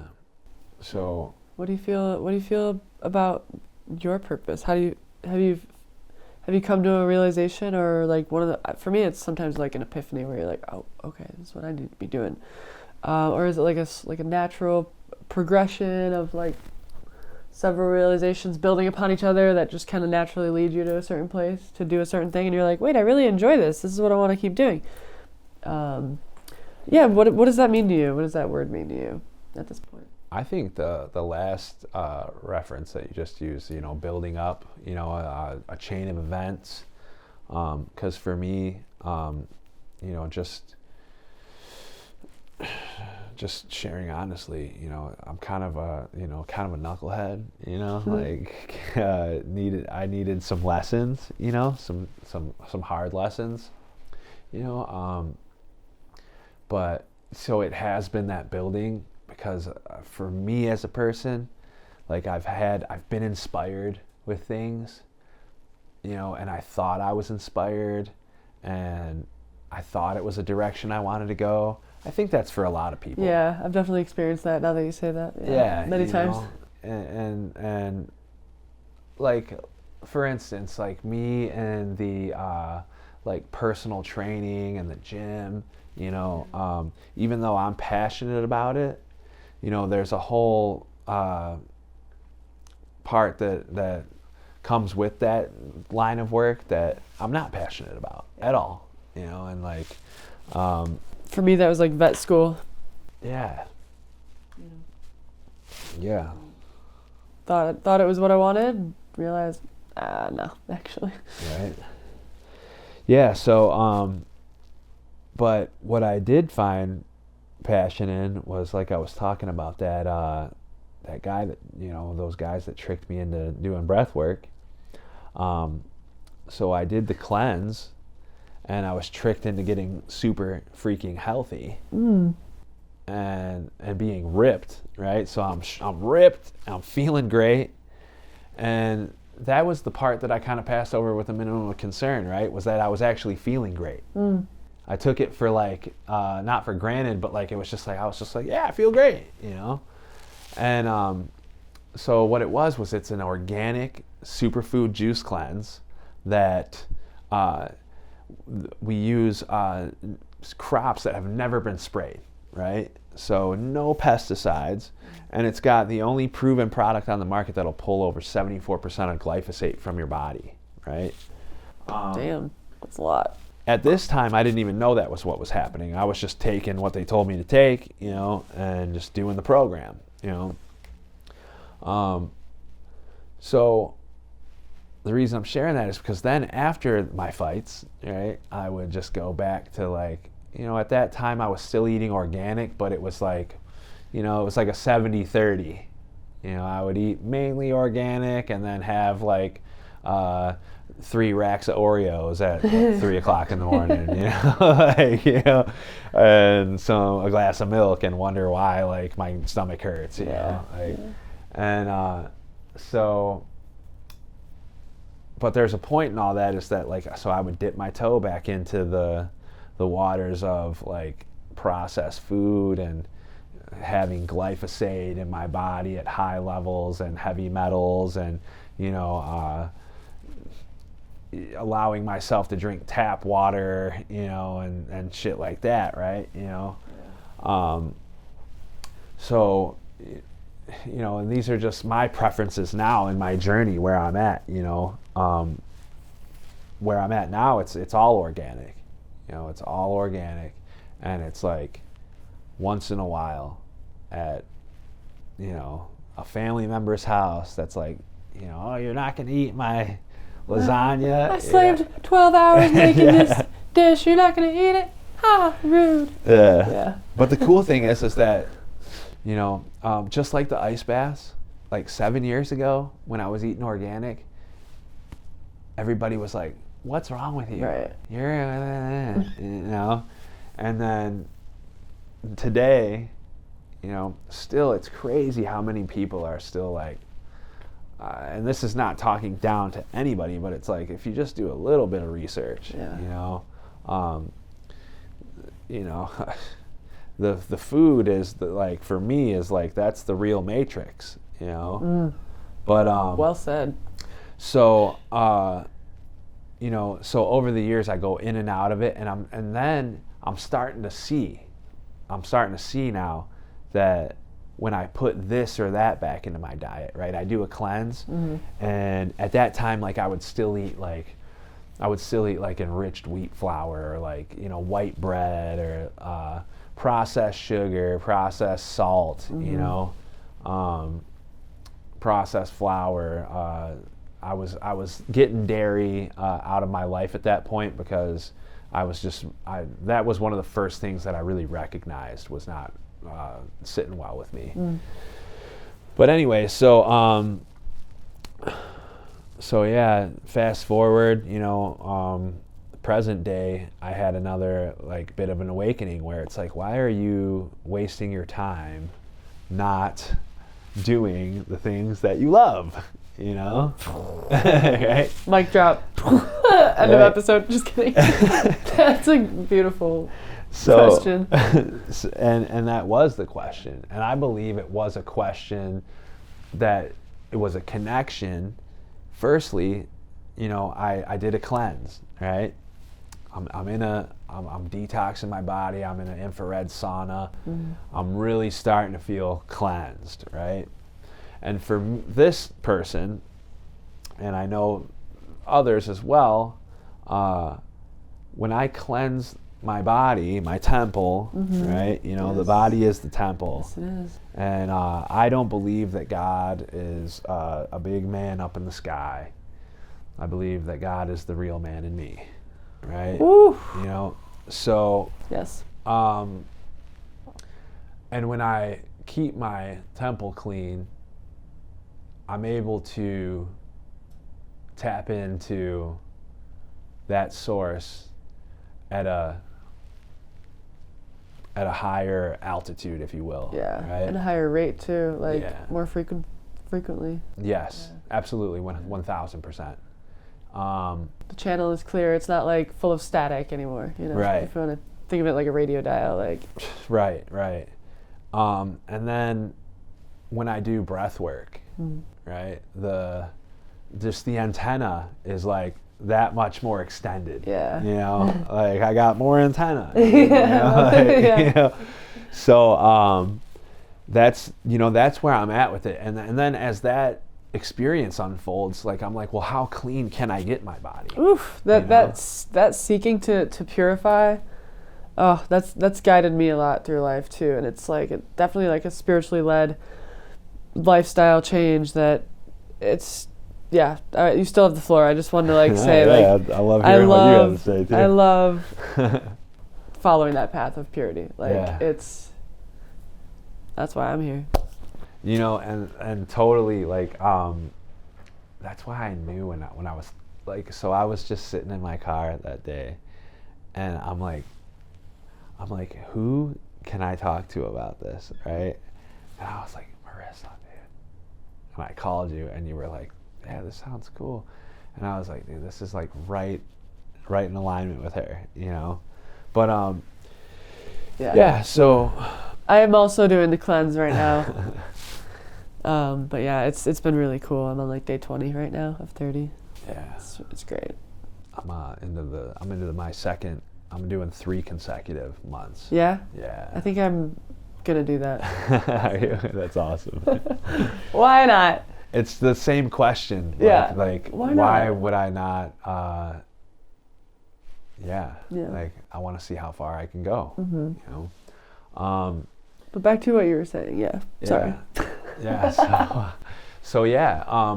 And I noticed that when my body's clean, I wake up in the morning and I am not lethargic. I'm ready.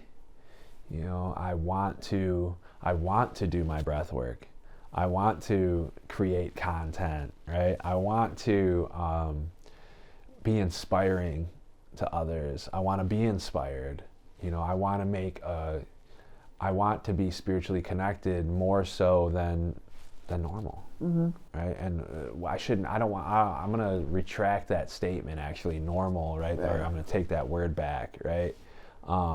Because it's not normal. It's not normal for us to eat pesticides, and it's not normal for us to, the normalizing of bullshit is what, there's a lot of that going on right now. Causes a lot of problems that we don't even get to the real reason. We don't even acknowledge the real reason of it all. It's the food. It affects everything. So, for me, I started to realize, I was offered a position with the team about 6 years ago, and at that time, I wasn't clear. I wasn't clear on what I wanted to do, or if I wanted to. If you would have asked me 6 years ago, do I want to help people? I would have said, heck yeah, of course. Of course I want to help people. But I still wouldn't have put the work in, 6 years ago. But at that time. But so I had that voice come in that was like, why aren't you doing what you love? What do you think that this is your game to play? So play it how you will, and I was like, you know what? I'm just gonna reach out to this dude, right? And his, he's big out there. So, I hit him up and his AI started communicating with me. And I was like, wah, wah, wah, like, okay, that ship's maybe sailed, But he was like, hey man, yeah, I remember. What's up? How you doing? And I was like, wow, sweet. And he goes, yeah, I'm gonna have my executive assistant reach out to you. And I was like, all right, cool.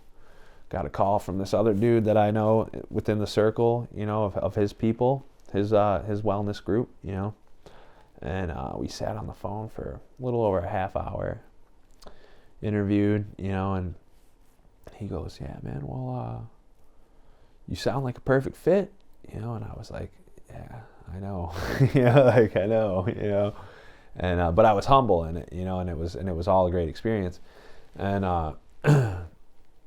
he was like, yeah, so we'll start you up, as a partner on the 4th, and I launched my wellness brand, and it's been a cool, it's been cool so far. What's your brand name? It's Grateful One Wellness. Grateful One Wellness. We'll also put that link in the description. Yeah, we're working on a web page right now, actually, but yeah, you can follow me on social media. I'm Eddie Verde on Facebook right now.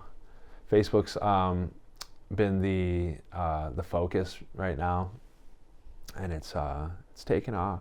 It's going pretty good. I'm so happy to hear that. Yeah. I mean, you've come a long way, from back in the cell, to here now. Yeah. All that and everything in between. That's such a beautiful journey. Like you said, a lot of hard lessons, but the necessary lessons that got you to where you are now. Yeah. Which is, very, very spiritually aligned, very health focused and wellness focused and open and grateful and just, I appreciate who you are. Thank you so much. I appreciate that's you. That's why we're here right now. Right. Yeah, and as I'm reflecting on the things that have been said, and I think I should say this for anybody watching, right? Yes, I was gonna ask that if you wanted to say a specific message. Yeah, when we reflect, I was just at a group meditation the other night, and there was an experience like this, and I look at myself and I see other people's experiences in groups that I attend and whatnot, right?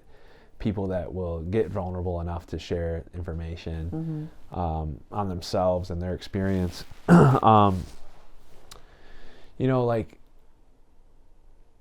all have stuff. Yes. We all have stuff, and it's not all bad. When somebody's looking at their past or their present or trying to make plans for the future, I think it's an important thing to really get in touch with what's good, because and if you can't right away, because when I first started my practices, I didn't have anything good to I thought I didn't have anything good to reflect on, right? Because, I see what you're saying. Yeah. Yeah. the memories were clouded with just like it was like a shaded thing where no light was getting through. It was just like, I think people can sometimes choose. Yeah, it's choice. Yeah. Sure. Yeah. And, you know, because I can look back on almost all of my experience, right? And I can see like lessons. I can see times where I had great times in the midst of, you know, what some would consider not the best times, right? But you know, I don't think any of it is in vain, and I don't think anybody's experience is in vain, you know. But that was like the message that I'd like to relay there, is that, you know, if you're doing inventory on yourself, you know, Yes. like remember that there's always good stuff in the inventory. Yeah. Silver linings. Yeah. Yeah. So the silver linings are often a lesson or just like a piece of, just like a glimmering piece of wisdom that, you know, we can pull from that. Even just the chance to reflect is even in itself a gift, you know? Yeah. Like gifting ourselves the time to reflect is what we need more of. Yeah. Yeah. Yeah, so that's a big part of, you know,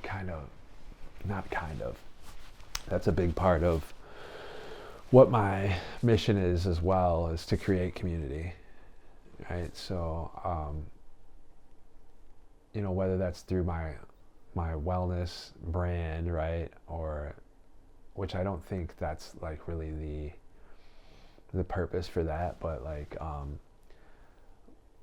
my vision is to get a community going, you know, a local community going where we can do, you know, I was just at that group meditation the other day, and I met Colin. Yeah, Colin's great. That was the second time I met Colin, actually, but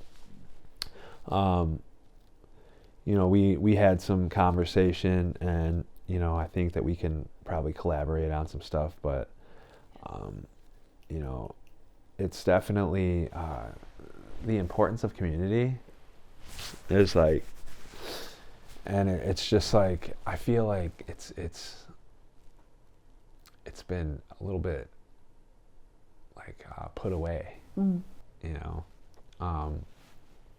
Yeah, so we're gonna build a community, and you know, I got Scuba Steve involved a little bit in that, and I have a friend of mine that's opening a wellness center that in Mount Clemens, that we're gonna do some breathwork workshops there and stuff. So it's gonna be really cool. Yeah, you got my support. Yeah. Whatever you need.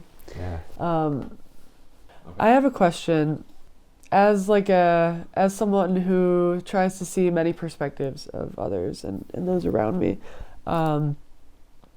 you know, I see people struggling to gain that clarity of self and understanding, and like self-love, and like making the better decisions for themselves, you know, like who's to say what's better or not, but like, I mean, there's kind of a standard we've set for ourselves that is it's pretty clean, right? And what I'm trying to say is what would you say, what's something you would say to someone that is kind of like sees other people, like sees someone like you or like me, like, or anybody that's kind of on this path, and like doesn't think that they can do it themselves, you know, or like doesn't believe that they're like worth like the effort that it would take, or you know, thinks it would be just too much change that they're not willing to, like, you know, take on, you know, what's something that you would say about like the body, the spirituality, the practices, that could, you know, be a starting point for someone that, you know,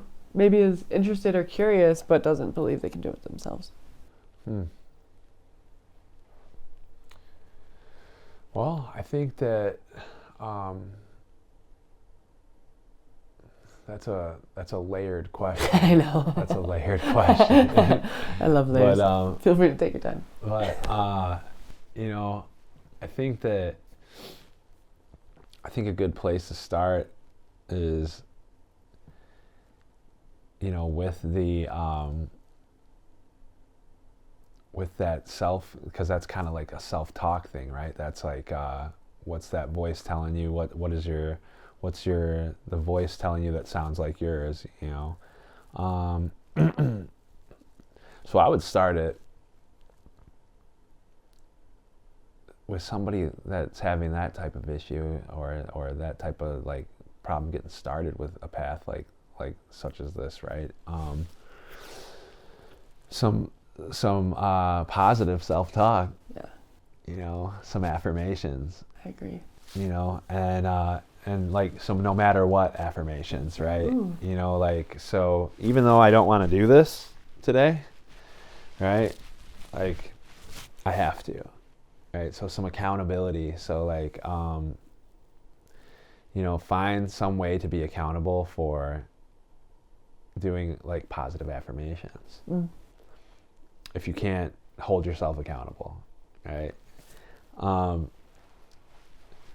And, you know, that might just be from the simplest thing to like, you know, hey, go in the mirror in the morning and look at yourself in the eyeballs. Yes. Right? And say, hey, I love you and you're my best friend, you know, and we're going to achieve some stuff that we want to achieve today, you know.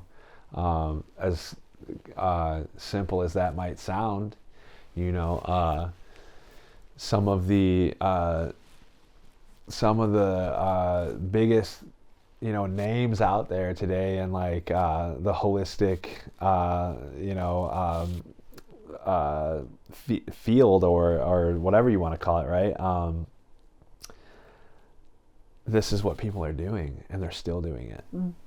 Right? People that have been practicing for years and years and years and years and years are still using the simple methods that Tried and true. Yeah, you know.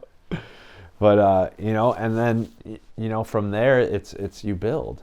You know, you build because somebody that's saying things like I can't or I won't Even ever. if it's in their head, you know. Yeah. Where it's like, I don't deserve that. Yeah. Like if that's what's the heavy part of the scale, you know, if that's what's tipping the scale is, you know, the negatives, you gotta combat it with, you know, positive. You gotta put it in there.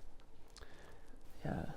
I'm so glad that was your answer, because like that is where actually I started on this path, is like looking at my inner speak, you know, and realizing, like, catching myself, noticing more when it would be negative, and just like maybe not changing it in the moment, but at least noticing it. It was like the start for me. And then I would start to like, you know, overwrite that and be like, no, actually, blah, blah, blah, you know, like something positive. And then, you know, everything just started to unfold after that. But yeah, that was like one of the first things I started doing, like with intentionality. So I'm so glad that was what you touched upon. And, man, yeah, like, there's something I wanted to say, but it just kind of went into the ether. But that is a huge one, though, you know, because from there, you know, because it's a lot of people talk about programming, you know, and I talk a lot about programming, and I, you know, it's a, you know, it's a program. It's all a program, right? Like most of it is a program. But life. Yeah. You know, like it's a program. Yeah. I mean, even there's codes in nature and stuff, you know, like the DNA and all of it. Yeah. So like, you know, when you go to school, right? Yeah. You're being programmed to do a certain thing, right? Yeah. You're being programmed to live life to the, you know, to the expectations of massive corporations, you know, that you know, run the world. When you go to like anything else, like if you're a parent that needs parenting classes, right, because you've been programmed by your parents, or whatever the case is, right? You were programmed, and you need to undo the wiring and reprogram it. Yes. You know? Yes. So I think that's why it's so important to just start a program for yourself that is conducive to the way that you want to live. Mm-hmm. You know. Yeah, any step in the right direction is a step in the right direction. You know, big or small. And for me, you know, gratitude is a huge one. I do daily gratitude. You know, sometimes I forget to use it on the social medias, but typically I put it on my social media. I do the Grateful Green mustache. You know, the Grateful Green mustache is where I make my green drink. Oh yeah. And I'll do my gratitude, and I'll slam my green drink and have a green mustache. I love that. And I'll do my gratitude with a green mustache. That's such a great. But yeah, it's so it's just saying so they know, like, it's you know, saying things that you're grateful for that day. Yeah. I typically do 3 things. I try to do 3 things that I'm grateful for. You know, and I'll talk about the gratitude practice, right? You know, some days I wake up and I'm like, man, I'm grateful, you know, and the practice really puts like rocket fuel into it. And then some days I wake up and I go, I don't want to do my gratitude today. And that voice in my head says, I'm not grateful. And I don't want to be grateful. And actually, you know, like, yeah. But because I've been practicing it for a long time, you know, my mind knows better almost now. Like, I need to clearly look at that process, but like my mind and my heart, like, can't sit in the same space like that, you know, after the practice, because my heart's going, where's the gratitude, bro? You know, like, we got to be in alignment here, because we can't just let this thinking mind run the show, because the heart has to have this. If the heart has doesn't have the intention of gratitude, like for me, that's when I can expect a hole in my pants. And like the day just spirals. Coffee spilling, you know, Yeah. And then when I spill my coffee, I'm gonna be like, oh. Yeah, instead of like, okay, like not gonna cry over spilled milk, right? Yeah, no, that's so important, and I think that's something that people overlook. Yeah. Like, you know, when their lives are like, you know, spiraling or whatever, or just having a day and just without gratitude, it's just interesting, like, to see that 1 ounce of gratitude can change your whole day. I know that, like, when I sit down and I'm like all chaotic in my mind, I'll sit down and I'll just be like, all right, I just drop in, and I feel that, you know, I just start to smile, even if it's like forced. I like just like lift the corners on my mouth and I just smile, and I just say, even if I don't have something specific that I'm like thinking that I'm grateful for, I just say I'm grateful, and instantly I feel like this wave of energy just like change throughout my whole, like, everything, and I'm just like, that's all I needed, you know, and then the rest of my day is like really great, you know, and it's just taking those moments to just like shift it a little bit, and I think people overlook that, and so that's tip number 2, right? Right. Gratitude. Yeah, that's so real, like just smiling. You know, and also humming. Have you heard me humming like throughout this whole episode? I'm just like, humming is like proven to shift your mood. Yeah, different tones. And whistling. Whistling. Yeah. Okay, I'm gonna do that more. I'm a pretty good whistler. Honestly, when I'm looking to, you know, make that conscious like shift in my energy, I use whistling quite a bit. Oh. Yeah, it's nice. Noted. This is why we do this. You know, we share resources. You know, I and feel like like, tips and tricks. Like, yeah. you know. I feel like at the gym, I whistle a lot. You know, and like I have my headphones in, so I'm like whistling my ass off at the gym. You know? That's great. I bet it brightens some days. Yeah. For sure. Any other tips or advice you give to someone who's curious about the path, or even just like, okay, something that I guess I'll steer this a little bit. Yeah. Let's talk about like self-worth and like feeling worthy of these feelings that, you know, like that we've come to expect or experience. But, you know, I guess I really just want to like help people feel worthy of carving out this path for themselves, you know, and like everybody's path is obviously going to look a little different and the practices might not exactly be the same, but like to get clear enough to set the intention to really drop in, to self-reflect and like do something good for yourself, you know, that could literally change your life.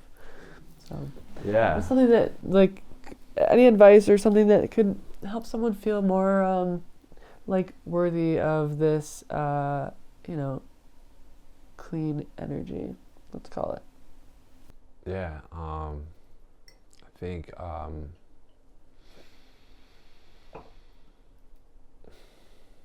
you know, firstly, when I think of the word worthy, for me, it goes back to programming. If you don't think you're worthy of something, you know, that's got to be coming from some kind of idea that you're not worthy of something, right? So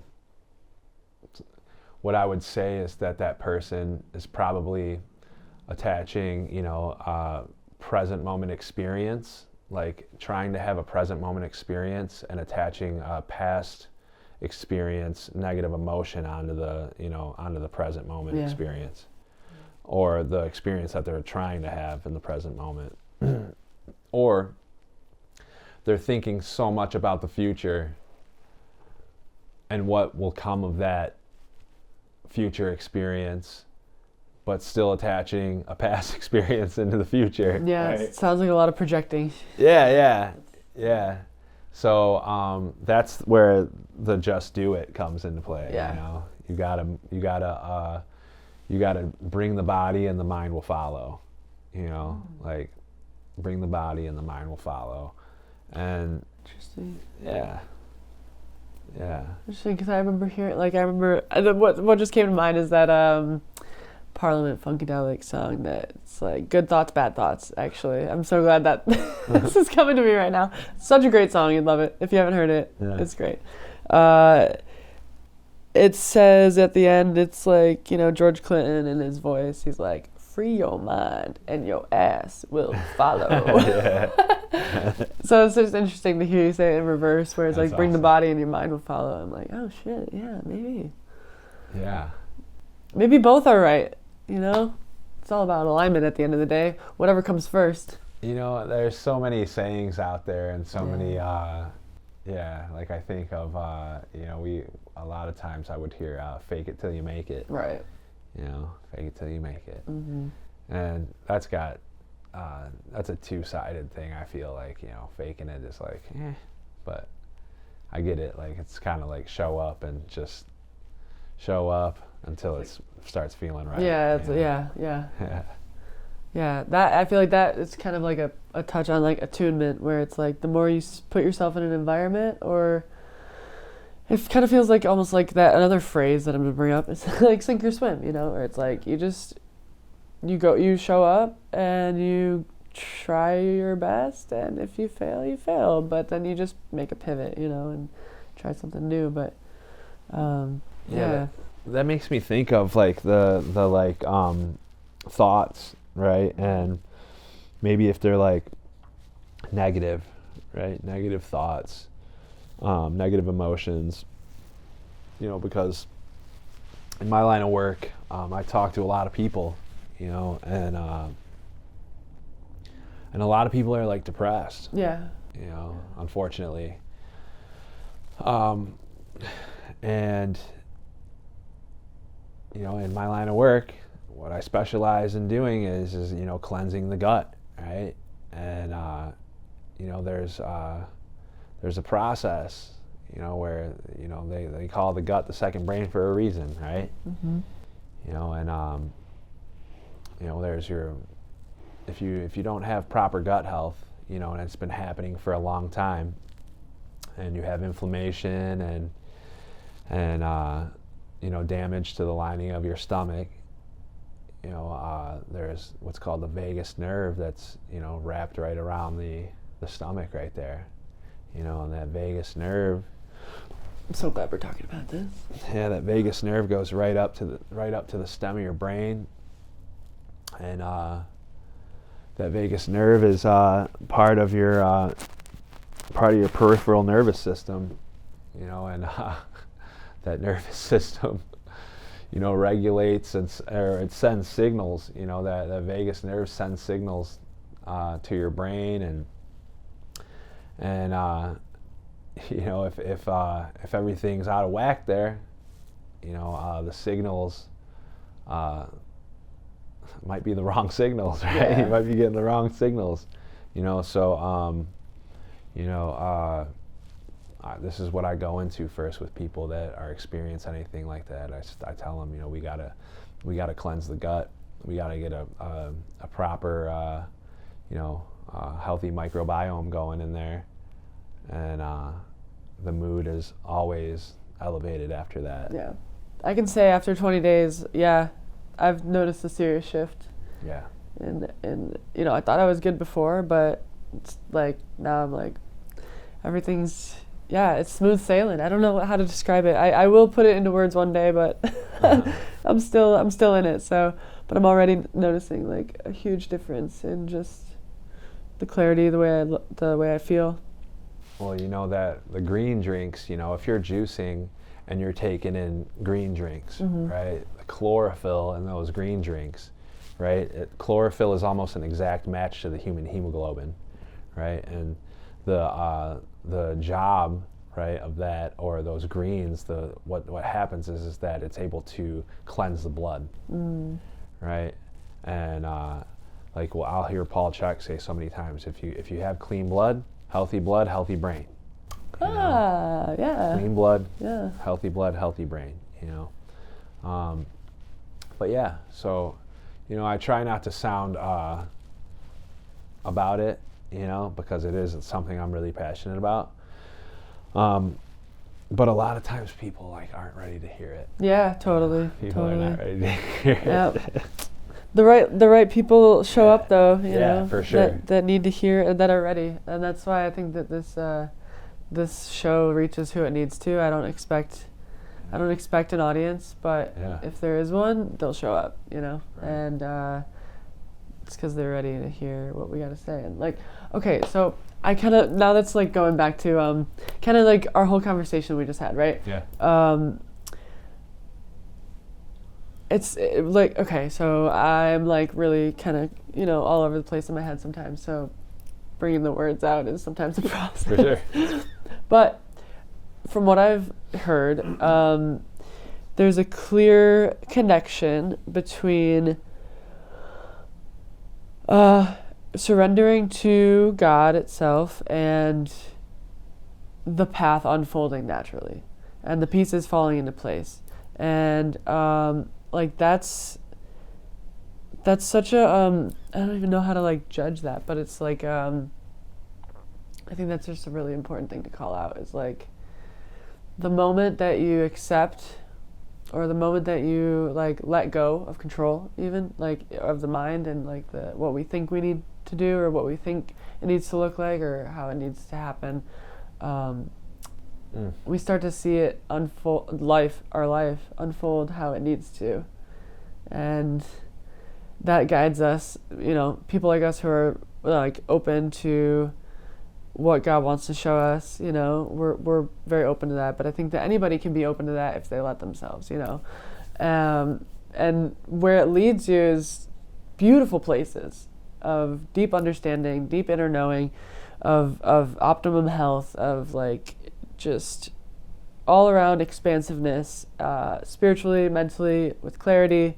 And I think that that's just like, that is why we're here. I will always call back the title because it's the title for a reason. Like, Yeah. there's so many things that are said in these episodes that is literally That's like, cool.